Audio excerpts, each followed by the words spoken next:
ಅದನ್ನ 50 ml ನಾವು notes ಕೊಟ್ಟಿದ್ದೀವಿ ಪೂರಾ ಸಿಟಿಗೆ.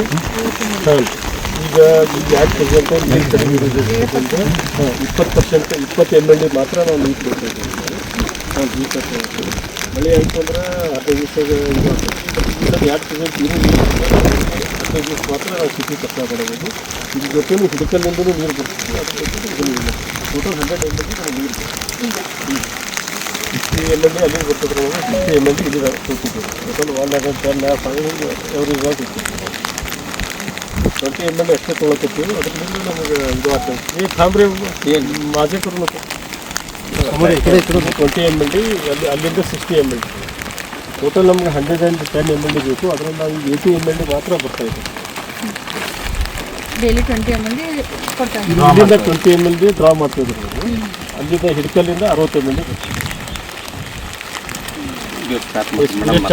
20 ml ಮತ್ತು ಇದರಿಂದ ಯಾವುದು ಹಿಡ್ಕಲ್ ಡ್ಯಾಮ್ದಿಂದ 60 ml ಈ ಥರ ಒಂದು ಕಾಂಬಿನೇಷನ್ ಮಾಡಿಕೊಂಡು ಪರ್ಯಾಯ ವ್ಯವಸ್ಥೆಯಾಗಿ ಟ್ಯಾಂಕರ್ ಇರ್ಬೋದು, ಬೋರ್ವೆಲ್ಸ್ ಇರ್ಬೋದು, ಬಾವಿಗಳಿರ್ಬೋದು, ಈ ಎಲ್ಲ ವ್ಯವಸ್ಥೆಯನ್ನು ನಾವು ಈಗಾಗಲೇ ಆ ಟೀಮ್ ವಾಟರ್ ಬೋರ್ಡ್ದಿಂದ ಮಾಡ್ತಾ ಇದ್ದಾರೆ. ಮುಂಬರೋ ದಿನಗಳಲ್ಲಿ ನಾವು ಯಾವುದೇ ಕೊರತೆ ಆಗದಂಗೆ ನೋಡ್ತೀವಿ. ಆದರೆ ಸ್ವಲ್ಪ ನೀರಿನ ಪ್ರಮಾಣ ಕಡಿಮೆ ಇರೋದರಿಂದ ಎಲ್ಲ ಜನತೆಯಲ್ಲಿ ವಿನಂತಿ ಮಾಡ್ತೀವಿ, ಮಿತವಾಗಿ ಬಳಸಬೇಕು, ಅದನ್ನು ಸರಿಯಾಗಿ ಉಪಯೋಗ ತಗೋಬೇಕು. ಮತ್ತು ಆಲ್ರೆಡಿ 24x7 ಇದ್ದಲ್ಲಿ ಕೂಡ ನಾವು ಕಡಿಮೆ ಮಾಡ್ತಾ ಇದ್ದೀವಿ. ಅದನ್ನು ಕೂಡ ಡೈಲಿ 2 ತಾಸದಂತೆ ಈಗ ಕೊಡ್ತಾ ಇದ್ದೀವಿ. ಅದನ್ನು 50 ml ನಾವು ನೋಡ್ಸ್ ಕೊಟ್ಟಿದ್ದೀವಿ ಪೂರಾ ಸಿಟಿಗೆ. ಈಗ ಯಾಕೆ ಪ್ರೆಸೆಂಟ್ ನೀರು ಕಡಿಮೆ ಇರೋದ್ರಿಂದ 20% 20 ml ಮಾತ್ರ ನಾವು ನೀರು ಕೊಡ್ತಾ ಇದ್ದೀವಿ. ಮಳೆ ಆಯಿತು ಅಂದ್ರೆ 15 ದಿವಸ ಇದು ಆಗ್ತದೆ. ಯಾಕೆ ಪ್ರೆಸೆಂಟ್ ನೀರು 15 ದಿವಸ ಮಾತ್ರ ನಾವು ಸಿಟಿ ಕಷ್ಟಪಡಬಹುದು. ಇದ್ರ ಜೊತೆನೂ ಹುಡುಕಲ್ಲಿಂದಲೂ ನೀರು ಬರ್ತೀವಿ. ಅದ್ರ ಜೊತೆ ಇದನ್ನು ಟೋಟಲ್ 100 ml ನಾವು ನೀರು ಬರ್ತೀವಿ. 60 ml ಅಲ್ಲಿ ಬರ್ತದೆ.